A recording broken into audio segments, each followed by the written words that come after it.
the offseason question about Nebraska football and a whole new look, and Scott Frost and that program finally getting back to where it needs to be, and hearing all sorts of good things about a stronger, faster, more physical team that was going to eliminate the mistakes and going to come out and play Nebraska football and going to show, as the recruiting rankings would indicate, that it can contend in the Big Ten Western Division.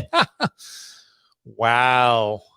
I so much wanted to pick Illinois to win this game. I did not. I went with conventional, is it wisdom at this point to pick Nebraska? They've lost 21 of 33 games under Scott Frost, and they've lost 18 of 27 in the Big Ten. They are 9-18 in the Big Ten under Scott Frost. And now this is a fourth season with Scott Frost. And they just played what many people believe to be the worst team in the Big Ten. Maybe Illinois is not the worst team in the Big Ten. Maybe we did see the worst team in the Big Ten today. Maybe we did see the worst team in the Big Ten. This is what I saw when I watched Nebraska football today. I am watching a quarterback who misses too many throws. And I think we largely judge these quarterbacks at the collegiate level too harshly. Like, we expect them to do everything perfect. And if they miss some throws, we magnify that too much.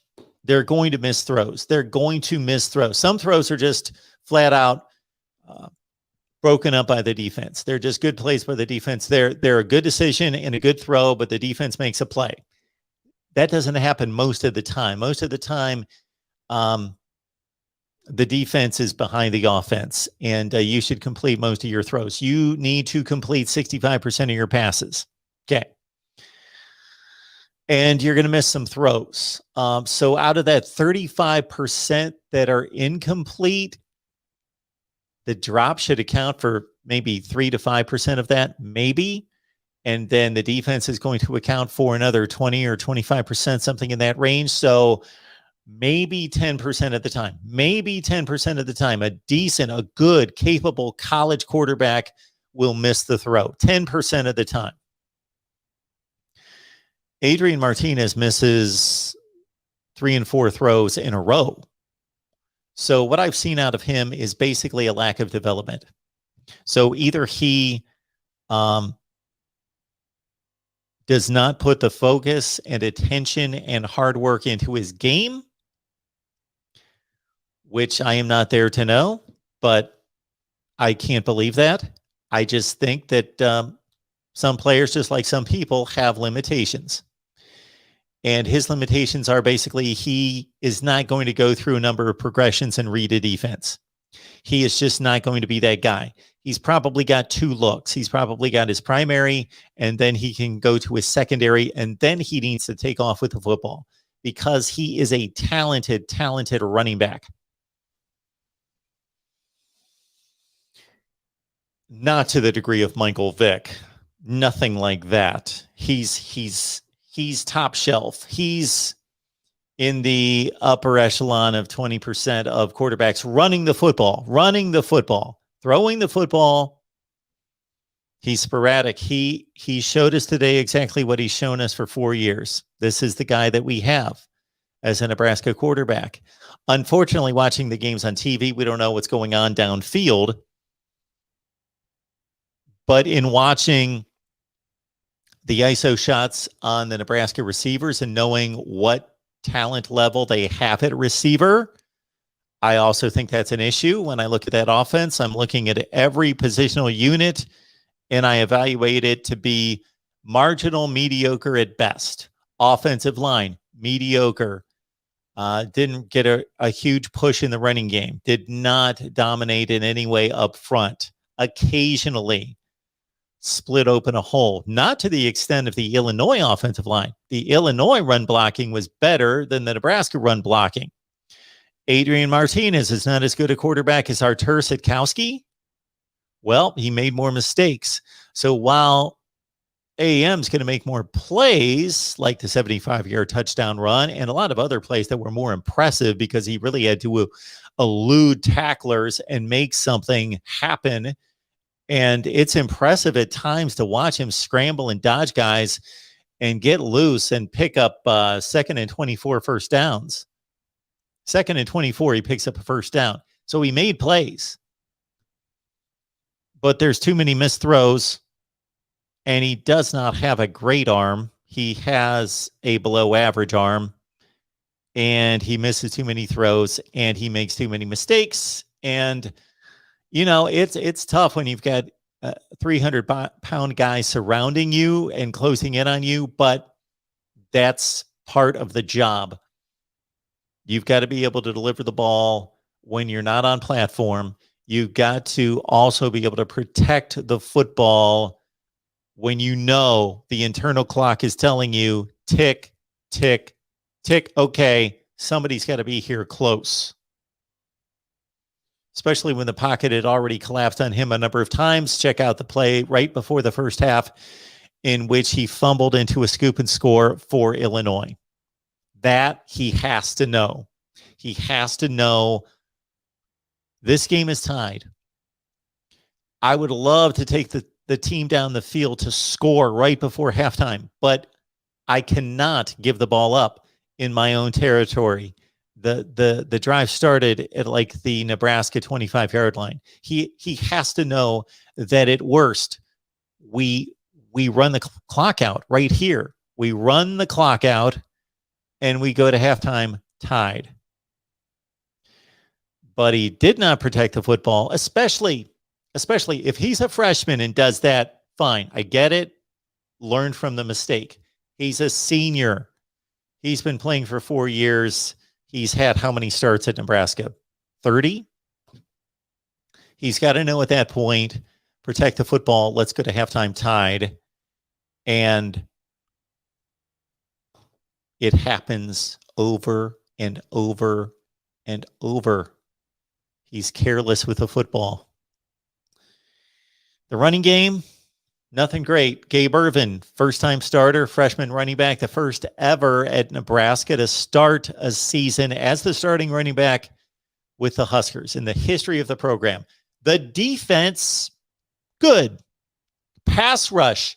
Nebraska fans, you've wanted a pass rush for a long, long time. You got a pass rush against Illinois. We don't necessarily know if that's going to translate throughout the rest of the season, because my worst case scenario, Nebraska fans, is that you just ran into, along with yourselves and maybe Rutgers, maybe Purdue, but probably just Rutgers and yourselves in Illinois, that you ran into the worst team in the Big Ten and you could not beat them with a backup quarterback. Brandon Peters is better than Artur Sitkowski. Not a ton better, but he's decidedly better. There was no question that he was the starting quarterback. He won the job with ease. Artur Sitkowski came in and completed almost every throw he made, but of course, Brett Bielema put him in position to win the game. One question before I get to the comments in the comments section. My one question would be an impossible one to answer, of course. But if we took Brett Bielema, let's say sometime in the spring, whether that be before or after spring practice, we took Brett Bielema, took him out of Champaign, Illinois, and said, you know what? You were going to coach Illinois for your first season, but we'd like you to take on this Nebraska team. Just take them on. Let's see how you do with them this first year. Would Nebraska have won that game? I am not touting Brett Bielema to be Paul Bear Bryant. But something tells me that if Brett Bielema would have had that football team for 4 or 5 months, let alone then for 4 years, for 4 or 5 months, that a different team would have won the ball game today. This is the first comment that I've got from Joel. Frost hot seat is roaring hot, blazing. It's an inferno. I am not for firing coaches at midseason, and this is just so early in the season. It's ridiculous with one game with 11 to play. So do the math. It's just a brand new season, and how many times do teams lose games early and then come back to play really well and salvage the season? But this has been going on now for going on a fourth season, and they just lost to a team that they have to beat. Blake Hayes, good call. Did you see him punt the football? He accounted for the first points of the college football season today. Blake Hayes, best punter in the Big Ten, officially last year, as voted on by the media. And then he booms the first one out of bounds at the half-yard line. Beautiful punt. Second punt. Cam Taylor-Britt. This is typical Nebraska football these days. This has been going on for years. Cam Taylor-Britt has played a ton of football. He's a tremendous player. He's going to play in the NFL. He caught a punt over his head running back to the end zone and slipped at the goal line. What is he doing? And then once he decided and determined that he couldn't get out of the end zone, he tried to throw the ball forward. All right. It's like when you play backyard football. That would be backyard football. When you play backyard football and you've got certain individuals who don't know how to play football and they just kind of throw the ball wherever and they don't understand, okay, you can't throw it forward after you just ran down the field and you can't do this, and you kind of have to instruct. It's one of those just kind of fun games with a family and a few neighbors. That was Cam Taylor-Britt today. Dependent Fanatic, what a sorry first game. I waited 8 months for that. I can't wait until week 1. Dependent Fanatic, I apologize. I don't remember who you root for. I hope you're not a Nebraska fan. I don't believe, it doesn't sound like it from that. You were just disappointed in watching that particular game. Well, at least it came down to a possible final possession. Nebraska had the ball with a possibility of tying the game.